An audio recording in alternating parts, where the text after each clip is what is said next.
hadden op meer gehoopt. Zeker in deze laatste fase waarin die stijgende lijn die je al aanhaalt... toch ook tijdens ADO zichtbaar is.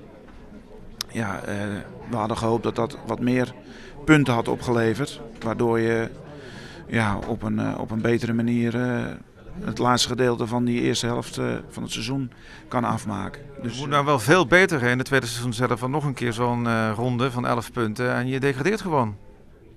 Ja, dat is het gevaar als je meedoet in de Eredivisie. Nee, dat klopt wel. En dan raak je Gustafsson waarschijnlijk ook nog kwijt in de winterstop.